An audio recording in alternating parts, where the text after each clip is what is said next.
रामनगर गांव में ऋषि नाम का एक किसान रहता था। एक बार जब गांव में बाढ़ की स्थिति उत्पन्न हुई तो सब जगह अकाल पड़ गया। गांव में तो सब जगह अकाल की स्थिति हो गई है।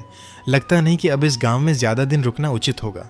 काम के लिए बाहर गांव तो जाना ही पड़ेगा। ऋषि काम की तलाश में दूसरे गांव की ओर निकल पड़ता है।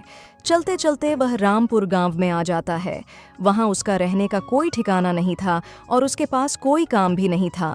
चलते चलते वह एक अमीर किसान दौलत राम सेठ के पास आ पहुंचता है। सेठ जी, मैं ऋषि किसी दूसरे गांव से आया हूं। हमारे गांव में अकाल की स्थिति हो गई है। लोगों का फसल बाढ़ के पानी में डूब गया है। पूरे गांव में खाने का अकाल पड़ गया है। अगर मुझे आपके पास कुछ काम मिल जाएगा तो बहुत कृपा होगी। अरे रे, लगता है तुम्हारी हालत बहुत खस्ता हो गई है।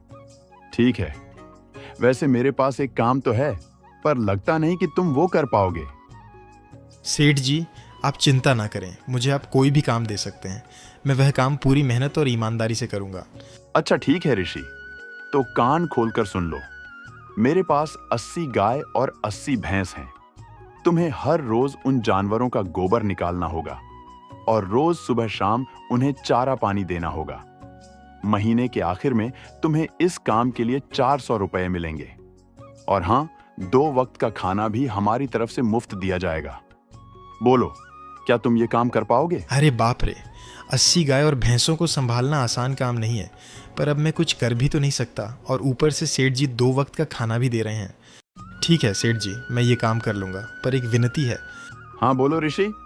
वो क्या बात है सेठ जी? अगर आपको समस्या ना हो तो क्या मैं आपके गायों के साथ गौशाला में रह सकता हूँ? सेठ जी, मैं इस गांव में नया हूँ। मेरा रहने का कोई ठिकाना नहीं है। दौलत राम सेठ थोड़ी देर तक सोचता है और ऋषि को ऊपर से नीचे तक देखने के बाद उससे कहता है, ठीक है ऋषि, तुम गौशाला में रह सकते हो। जी धन्यवाद सेठ जी।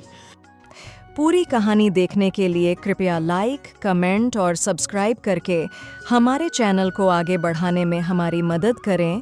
धन्यवाद।